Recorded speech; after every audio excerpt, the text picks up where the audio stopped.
आपने कहा कि ये ख़त्म हो गया है, अभी तक इसके ऊपर क्वेश्चन मार्क है कि ये ख़त्म हो गया या नहीं, क्योंकि अभी पूरी तरह से कंट्रोल अफ़गानिस्तान में तालिबान का नहीं आया। आप देख रहे हैं कि पंजशीर वैली में कुछ रेजिस्टेंस बिल्डअप हो रही है। कुछ अफ़गान आर्मी के जो बचे खुचे एलिमेंट्स हैं, हो सकता है वो रेजिस्टेंस में मिल जाएं या अपनी अपनी जगह पे वो प्रॉब्लम क्रिएट करें। तो अभी थोड़ा हम उस स्टेज से दूर हैं जहाँ पे हम समझें कि अफ़गानिस्तान में अब एक स्टेबल गवर्नमेंट आ गई है, एक ऑल इंक्लूसिव गवर्नमेंट आ गई है जिसमें सारे तबके शामिल हैं और अफ़गानिस्तान को अब वो अमन और प्रोग्रेस की राह पे लेकर चलेंगे।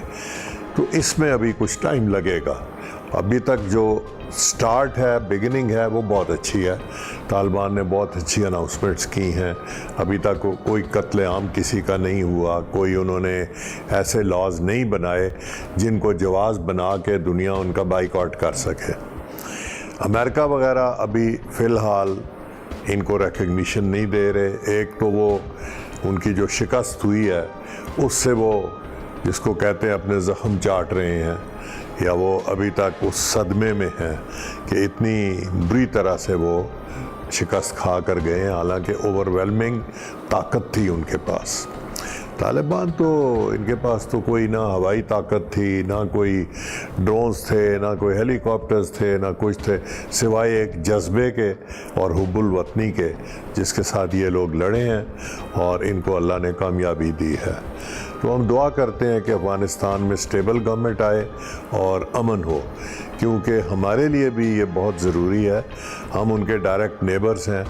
अगर वहाँ पे अमन ना हुआ तो रिफ्यूजीज़ का प्रेशर पाकिस्तान पे ज़रूर आएगा। अगरचे हम अपने सरहद को पहले से बहुत बेहतर गार्ड कर रहे हैं, फेंस लगा दी है, लेकिन हमारे हुकूमती बयानात में कुछ ऐसे बयान भी आए हैं कि हम limited number of Afghan refugees को लेंगे। तो इसका मतलब है गवर्नमेंट शायद लेने को तैयार है। वो बयान भी आए हैं कि हम इस दफ़ा रिफ्यूजीज़ एक्सेप्ट नहीं करेंगे। सो मेरा ख्याल है गवर्नमेंट में भी कन्फ्यूजन है इस चीज़ के ऊपर। वो डिसाइड नहीं कर सक रहे कि हम कोई अफ़गान रिफ्यूजीज़ लें या ना लें। हो सकता है कुछ ले लें, लेकिन इस दफ़ा पहले की तरह अनकंट्रोल्ड एक्सेस नहीं होगी। एक तो यह है कि वो शायद डॉक्यूमेंटेशन होगी, दूसरा यह है कि उनको कैंपों में रखा जाएगा और जैसे ही हालात स्टेबल होते हैं वो कैंपों से उनको वापस डिपोर्ट कर दिया जाएगा। तो अभी कुछ टाइम लगेगा इससे पहले कि हम कोई फाइनल जजमेंट दें कि अफ़गानिस्तान में अब फाइनल चैप्टर क्लोज़ हो गया या नहीं हुआ।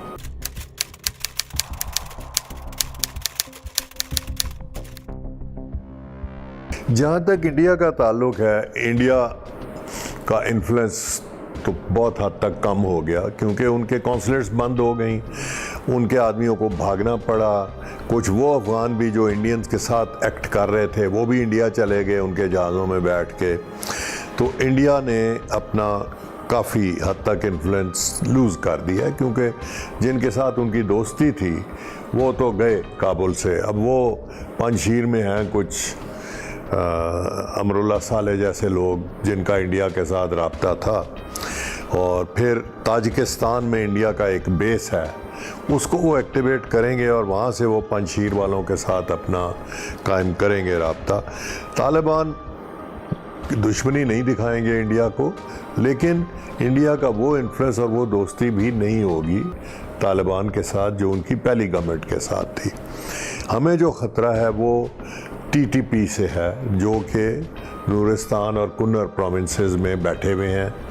कुछ को अभी जेलों से रिहाई मिल गई क्योंकि जेल में बंद थे मौलवी फ़कीर मोहम्मद टाइप के लोग। अब पाकिस्तान ने तालिबान को ये कहा है कि आपने ये देखना है कि टीटीपी अब पाकिस्तान के ख़िलाफ़ एक्शन नहीं करे, वो बॉर्डर पार करके दहशतगर्दी की कार्रवाइयाँ ना करे। और तालिबान ने ये अंडरटेकिंग दी है कि हम अपनी सरज़मीन को पाकिस्तान के ख़िलाफ़ इस्तेमाल नहीं होने देंगे। तो टीटीपी जिस तरह खुले दिल के साथ पहले पाकिस्तान में इन्फिल्ट्रेट करके आके तो कार्रवाइयाँ करते थे, वो अब नहीं कर सकेंगे।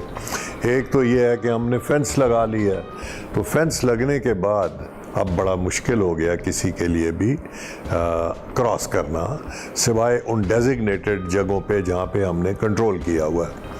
लेकिन अगर वो कहीं पे सक्सेसफुली इन्फिल्ट्रेट करते भी हैं तो फिर वो उनके लिए वापस जाना भी मुश्किल होगा। और दूसरा, उनके बेसिस पे अगर तालिबान फिर उनको डिनाई करते हैं तो फिर तालिबान उनको नहीं काम करने देंगे।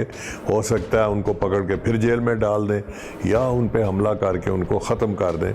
तो पाकिस्तान के लिए हर सूरत में हालात बहुत बेहतर हो गए हैं इनके आने से पहले की निस्बत।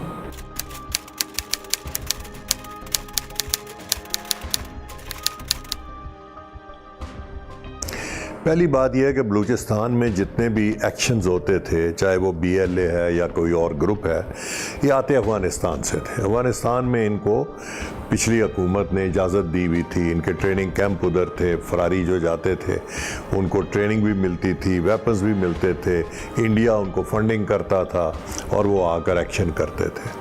अब दो चीज़ें हुई हैं, एक तो उनकी सेफ हेमन्स जो थी वो ख़त्म हो गई अब एक लिहाज से, क्योंकि तालिबान आ गए और वो बलूचिस्तान की सरहद के साथ जो सूबे हैं वो तालिबान का मुकम्मल कंट्रोल उन पर हो गया है, चाहे स्पिन बल्दक है या कंधार है या और बाकी इलाके हैं।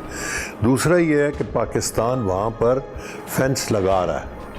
हमारी फेंस अफ़गानिस्तान बॉर्डर के साथ अभी कंप्लीट नहीं हुई, क्योंकि कुछ पोर्शन ऐसा है जहाँ पे फेंस लगाना बहुत मुश्किल है, क्योंकि रेत है और शिफ्टिंग सैंड है जिसको बोलते हैं। आंधी चलती है तो जो ड्यून आज इधर था कल वो इधर आ जाता है और उसके साथ बाढ़ भी उखड़ के किधर की किधर चली जाती है। तो ये कोई नौकुंडी के नज़दीक ये कोई तकरीबन 30 किलोमीटर्स का एरिया है जो प्योर सॉफ्ट सैंड है।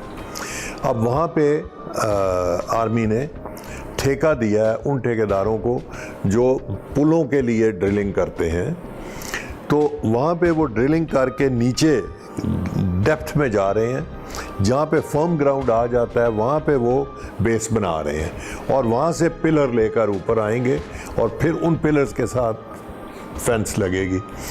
फिर अगर आंधी चलती भी है तो वो फेंस मूव नहीं करेगी, वो नहीं जाएगी, चाहे रेत मूव करती जाए फेंस अपनी जगह कायम रहेगी। तो कोई 7-8 किलोमीटर हो चुका है।